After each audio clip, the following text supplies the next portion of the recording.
네, 안녕하세요. 2022년 8월, 지금은 8월 9일 새벽인데 8월 8일 날 걸 정리를 하려고 해서 8월 8일로 할게요. 오늘 코스피 같은 경우에는 0.09% 거의 그냥 보합선에서 끝났고요. 코스닥 같은 경우에는 마찬가지죠. 0.09% 하락으로 마무리를 했어요.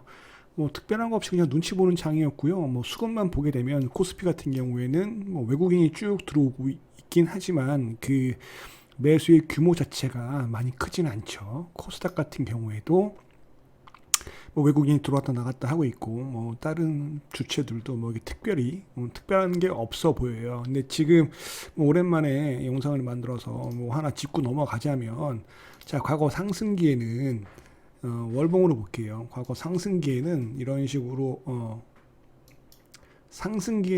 거래량이 많이 늘어났는데 지금은 거래량이 많이 줄어 있다라는 걸 알 수가 있죠. 코스닥 같은 경우에는 그렇고요. 코스피도 마찬가지예요. 증시가 상승기에는 거래량이 많이 늘어나 있고 거래 대금도 많이 늘어나 있지만 하락기에는 거래량이 많이 줄어들어 있다.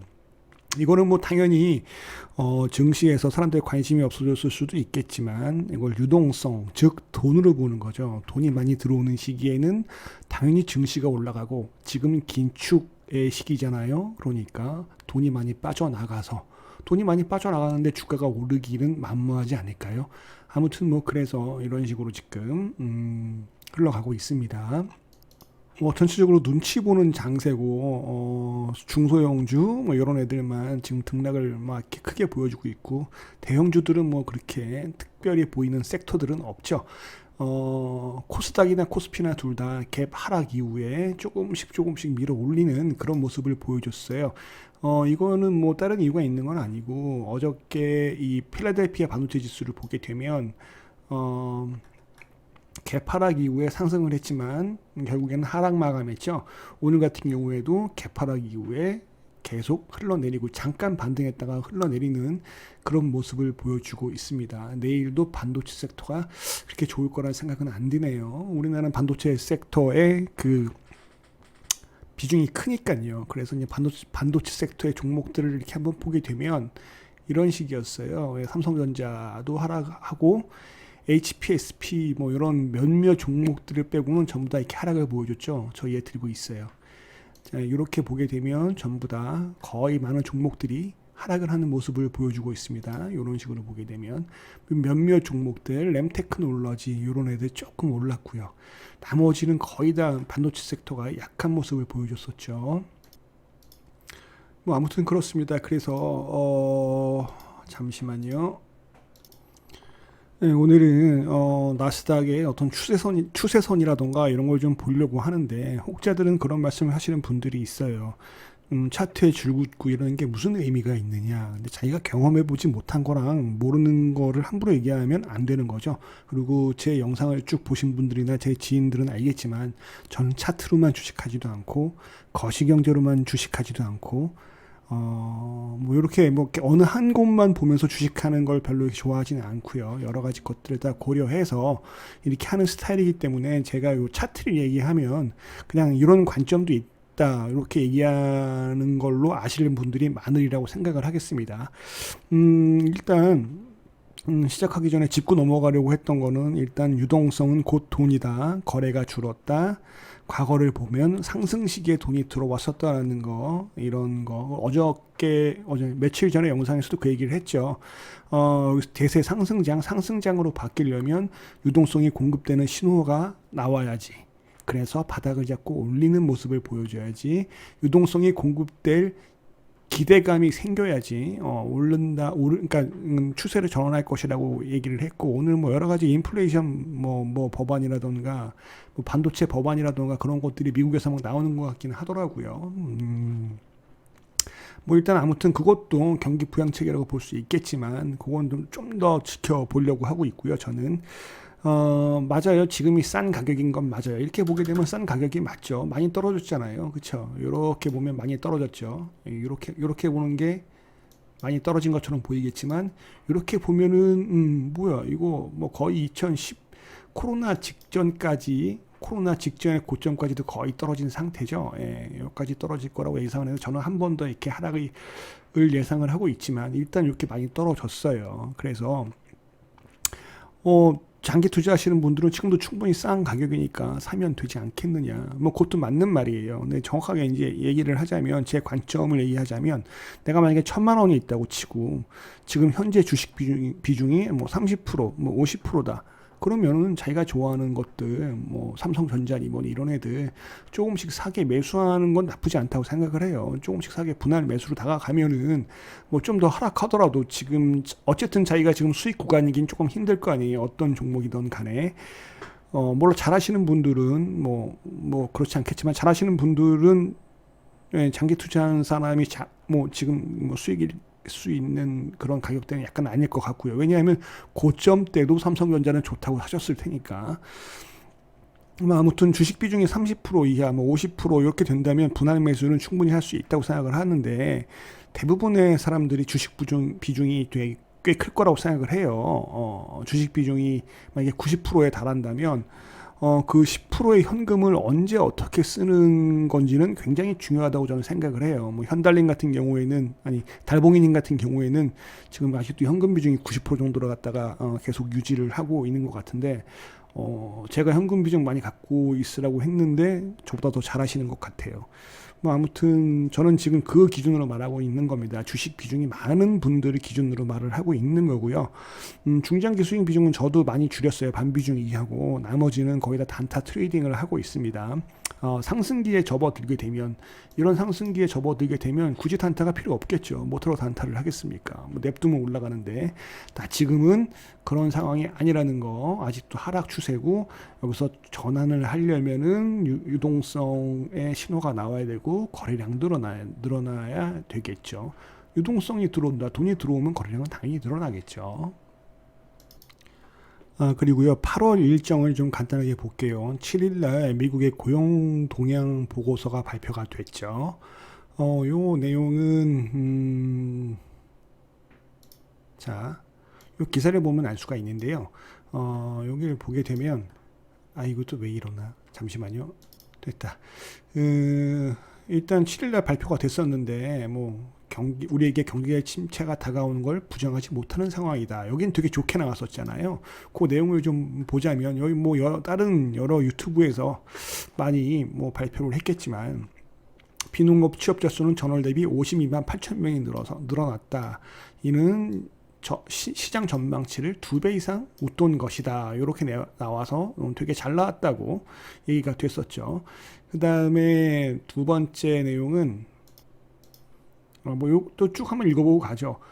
주간 신규 실업 청구 건수와 고용 지표 전망치를 근거로 이건 이렇게 블라블라블라 경기 침체가 우려가 더 커질 수 있을 것이라던 시장의 예상을 보기 좋게 빗나갔다라고 얘기를 하는데 이게 얼마나 보기 좋게 빗나가는지 한번 볼까요? 보게 되면 이 내용이죠. 역설적으로 경이로울 정도의 강한 미국 노동 시장 상황이 앞으로 미국 경제에 더 큰 장기적인 위험 요인이 될 수가 있다. 타이트한 고용 시장 상황과 빠른 임금 인상이 인플레이션과 싸우는 연준의 성과를 약화시킬 수 있다라고 얘기되어 있는데 여기를 보게 되면 시간당 평균 임금 인상률이 전월의 5.1%보다 높아진 5.2. 이건 됐고 수정치가 5.3까지 나왔을 거예요 아마. 이렇게 되게 되면 그 인플레이션의 가장 큰 요소를 차지하는 게 어떻게 보면 인건비거든요. 그래서 이게 오히려 인플레이션을 잡는 데 더 힘들 수 있다.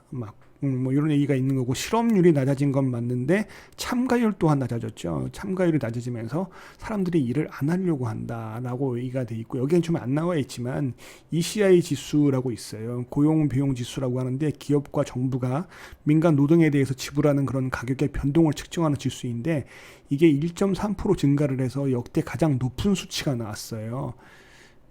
지금 이 기사 내용에는 없는데 역대 가장 높은 수치가 나오면서 즉 역대급 임금 상승률을 기록했다는 얘기가 돼 있고, 그거는 인플레이션에 대한 우려를 더 키우게 되는 거죠. 그리고 PCE라고 개인 소비 지출 물가 지수도 40년 만에 최대 상승폭을 만들었거든요. 그래서 임금은 또 한 번 오르면 또 잘 내리지 않는 특징을 갖고 있잖아요. 그래서 인플레이션의 우려는 더 커진다. 뭐 올해는 그렇다고 쳐요. 내년에는 어떻게 될까요? 내년에도 올라간 임금 인상은 쭉 유지가 되지 않을까요?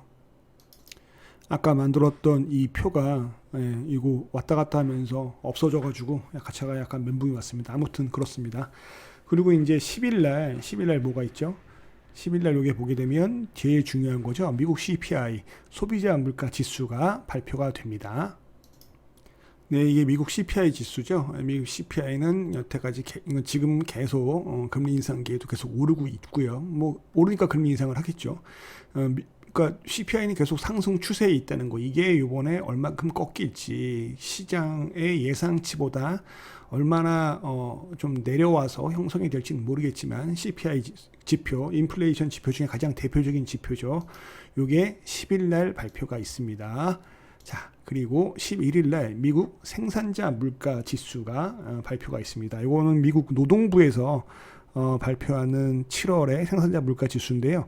이것도 역시 대표적인 인플레이션 지표 중에 하나죠. 여기서 나오는 지표로 나중에 그 연방은행 FRB의 그 정책 금리 결정에 영향을 미치는 뭐 그런 지표로 알고 있습니다. 그리고 이날은 또 11일 날에는 한국의 옵션 만기가 있고요. 17일에는 미국의 7월 소매 판매 지표가 있습니다. 요거는 또 뭐 약간 뭐 그 소매 경기의 대표적인 지표 뭐 이렇게 나오고요.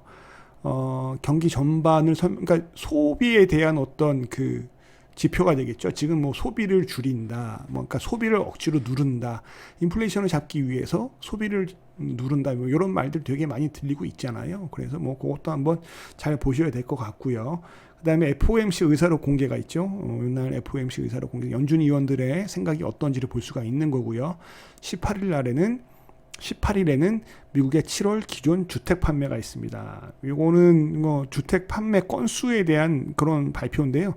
여기 뭐 이거 약간 경기 선행 지표죠. 보통의 지표들이 경기 후행 지표인데 요거 상무부에서 발표되는 그 신규 주택 판매와 함께 중요한 요 신규 주택 판매 요거와 함께 이거 제가 그리기에 되게 약해서 이거 안 그릴게요. 네. 아무튼 그렇습니다. 요 신규 주택 매매와 함께 요 기존 주택 판매, 그러니까 주택 판매, 돈이 있어야 주택도 하고, 요즘 또 부채 문제 때문에 또 모기지론에 대한 또 그러니까 가계 부채가 들어간 상태에서 일반 가계에서 오히려 더 빚을 내면서 지금 주택을 살 수 있는 여력이 있느냐, 그건 어떻게 보면 경기에 대한 판단이 될 수가 있겠죠. 그래서 요 기존 주택 판매랑 신규 주택 매매 그리고 잠정 주택 매매 요거를 좀 봐야 될 것 같아요. 그래서 요걸 보게 되면 요게 신규 매매 요거는 경기 회복을 나타내는 지표. 요것도 전부 다 경기 회복이죠. 그러니까 경기 회복이라기보다는 지금은 어떻게 회복을 얘기하기가 되게 애매한 상황이잖아요. 그래서 이게 회복이라기보다는 요거 좀 지켜내고 있느냐 이렇게 보면 될 수 있을 것 같고요. 잠정 주택 매매 요거는 잠정 주택 매매는 100이라는 수치를 기준으로 100이 넘어가면 활성화, 100 밑으로 내려오면 매매가 부진하다, 뭐 이렇게 판단을 하더라고요. 그리고 19일에는 미국의 금융 세력들이 제일 활기를 치는 그런 때죠. 19일은 미국의 옵션 만기가 있습니다. 요때 얘네들의 포지션에 따라서 많은 그러니까 변동성을 나타내기도 하죠. 그러니까 옵션 만기 전에 항상 그 변동성을 만들면서 자기들이 원하는 포지션에 갖다 놓고, 그러면서 뭐 이렇게 반대 포지션에 있는 사람들 확 털어먹고, 특히 올해 그게 되게 심했죠.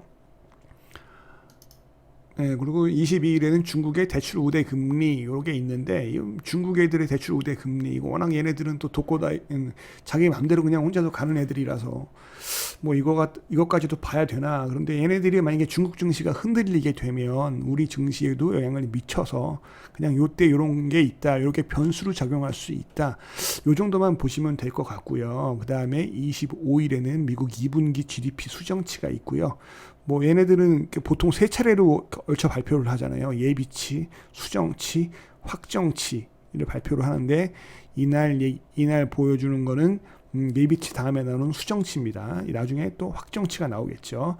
그리고 25일에는 같은 날이죠. 잭슨홀 미팅이 있어요. 잭슨홀 미팅. 25일부터 27일까지 캔사스시티 연방은행 주최로 어디 와이오밍인가 어디 거기에 있는 잭슨홀에 모여서 회의를 경제 정책 심포지엄을 한답니다.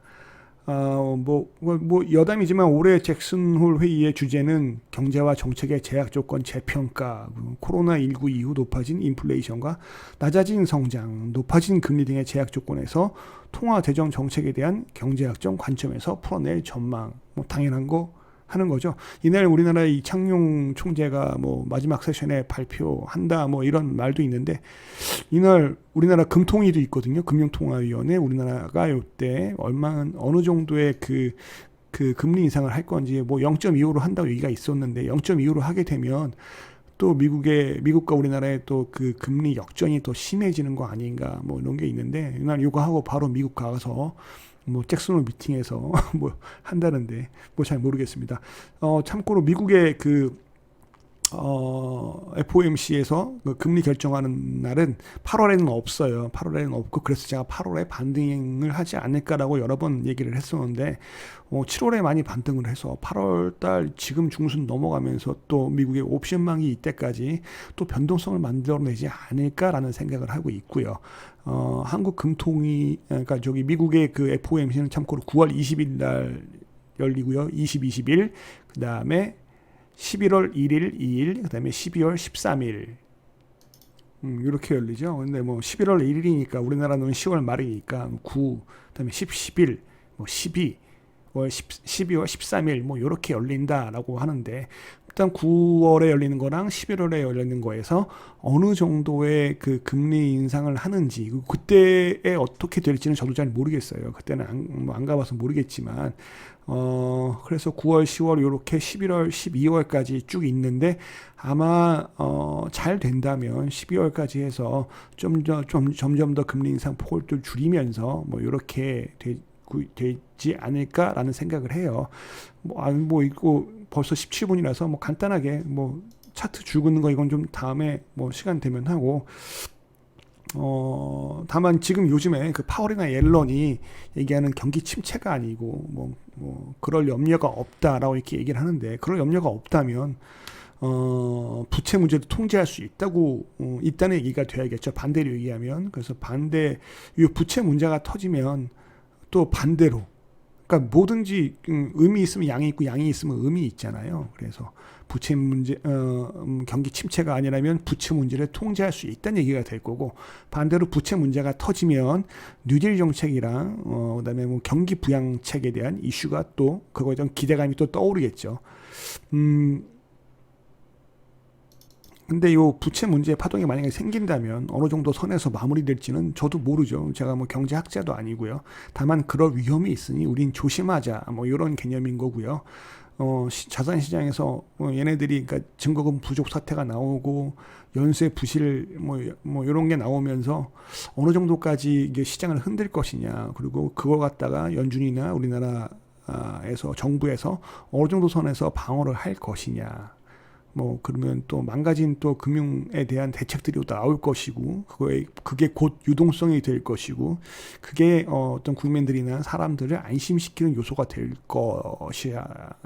되지 않을까라는 생각을 하고 있어요. 그래서 그게 밑으로 쭉 빠진다 하더라도 그냥 어느 정도 이 밴드 내에서 상한선과 하한선 내에서 움직이다가 한번 푹 빠졌다가 올라오는 정도가 되지 않을까 하는데, 그 얘기는 시간이 되면 또 차차 하고요. 오늘은 요 8월 일정만 체크하는 걸로 마치겠습니다. 감사합니다.